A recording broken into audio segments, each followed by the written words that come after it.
Good morning, everyone. Today is the final Sunday of Trinity, the 24th Sunday after Trinity. Next week is the Sunday before Advent. So we're not quite at Advent yet, but soon you can bring your Christmas decorations out. But today is the 24th Sunday of Trinity, and the intent is openness of mind. Openness of mind. It's something I think we would all aspire to be, is open-minded. And as usual, we get a bit of an insight from looking at the collect, the epistle, and the gospel. What does it actually mean to be open-minded? And where is that open-mindedness coming from?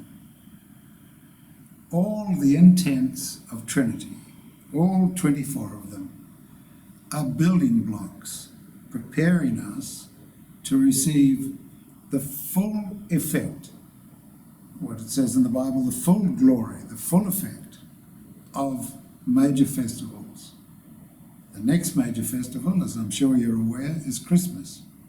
But for all of these special events, these thin times where the, if you like, the boundary or the barriers or the frontier between our world and the spiritual world thins, a time of special blessing, the more prepared we are, the more effect it has in our lives. And this is another opportunity to prepare for just that event. The collect says, O Lord of light, unquenchable. So right there, you've got an idea of one of the many characteristics of God. A light which never goes out, which can never be quenched. Grant unto thy people with pure heart and open mind, that they may reverently receive thy holy word. We might say this often. We might sort of have this idea that we're asking that we may reverently hear thy holy word. But the essence of this is from our side. The work is from our side. The holy word is waiting there for us. Our, what we say in the 21st century, expanded consciousness or openness of heart, that openness of heart, expanded consciousness, comes when we open up.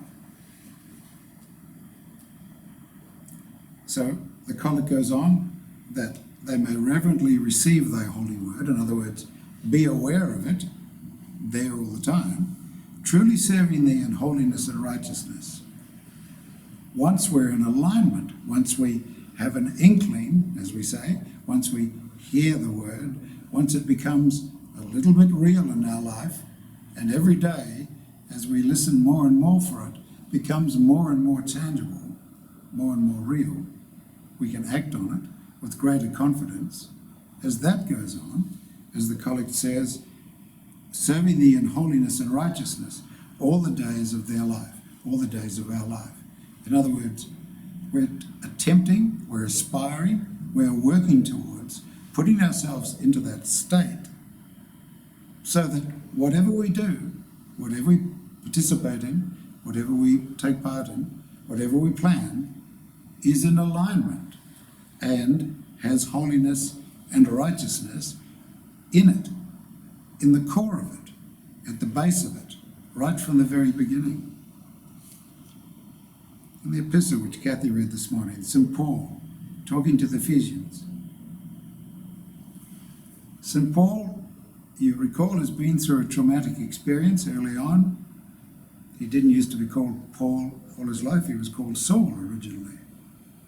And he either had the job or gave himself the job of rounding up Christians.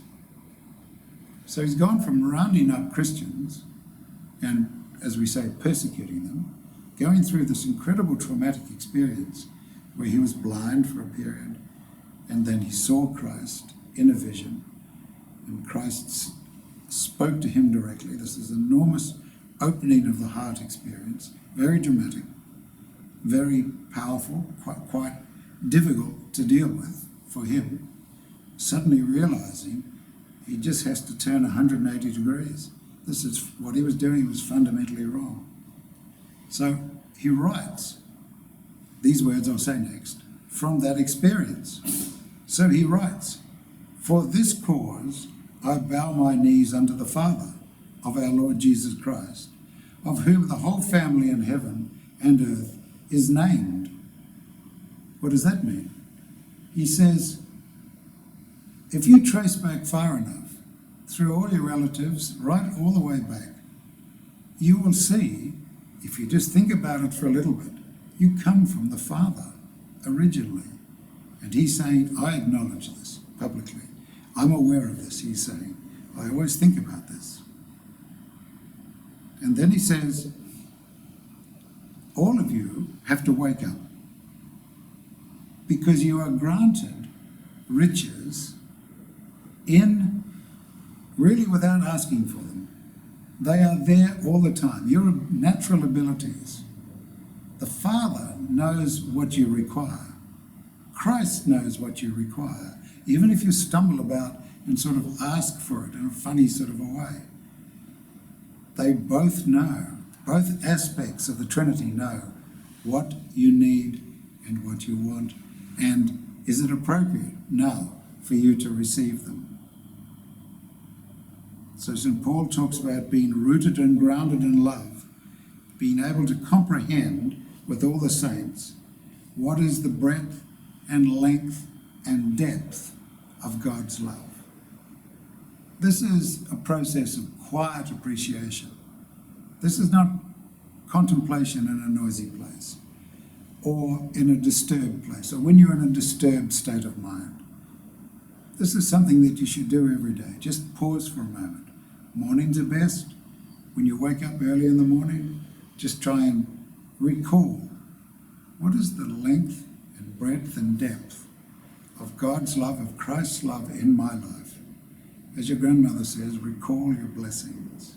Remind yourself how fortunate you are. Remind yourself how fortunate we all are. And when we say that, when we go through that process, that is the extent, the length, the breadth of God's love. That reminds us how grounded we are, going right back to the Father for our origin. Then, in the Gospel, we jump from St. John, the Gospel, according to St. John. Jesus is in the temple, and he's asking questions, and this is taken from the part of the Gospel where this is a hostile crowd that he's talking to. The segment which we take for our readings is taken out of a time when he's in the temple. He's surrounded by people who are, as we say, do not have his best interests at heart. They are aiming to get rid of him. He's too much of an embarrassment for some of them. For others, he's just too much. For his disciples, they are getting more and more excited. Some of them are thinking he's the Messiah with the sword in his hand.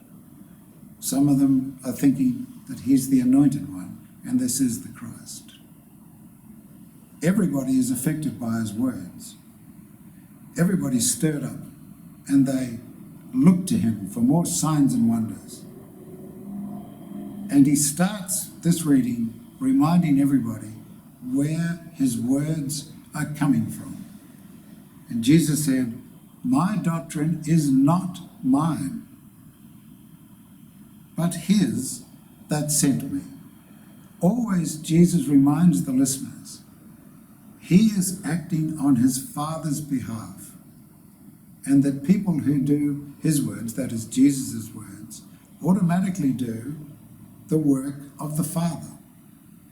Jesus says this all the time. He is in perfect alignment with the Father. The Father has showed himself to him. The Father has showed himself to Jesus, to the Christ.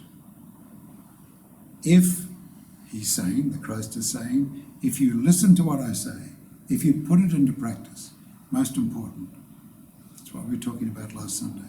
Put it into practice. Open your hearts. Then you start to experience the Father directly. Now, up to now, I've been talking about opening of the heart. But actually, it is the intent, openness of mind. Because in this sense, the mind and the heart are connected. And that's what we strive for. That's what we strive for as Christians. We strive for a connection between the heart, wisdom, and the mind, our thoughts and intellect. We aspire for a connection between the two. And the openness of mind, ideally, will come automatically as the heart is opened. You know what it's like when you haven't met someone before, and maybe you're just naturally a bit standoffish, and you're not too sure whether you're going to like them, and all that sort of silly stuff your mind kicks in. This person is different from me, all that stuff. That sort of monkey mind, chattery mind, that's what that mind does. That's not the mind aligned with your heart.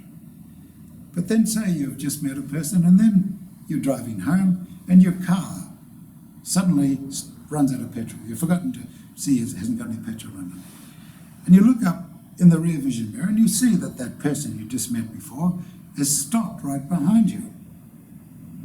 And that person turns out to be your benefactor and gets you out a bit of a fix.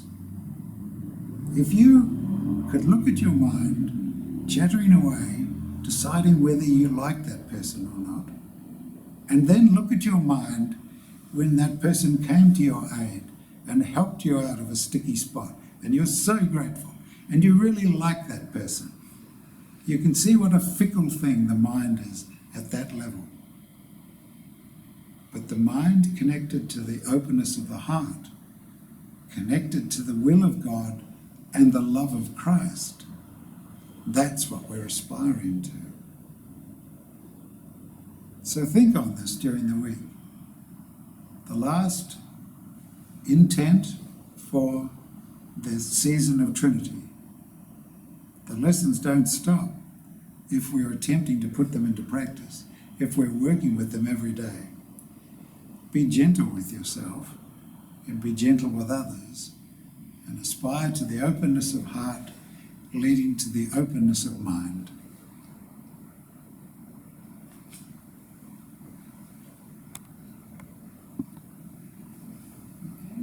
Did it go diggly diggly?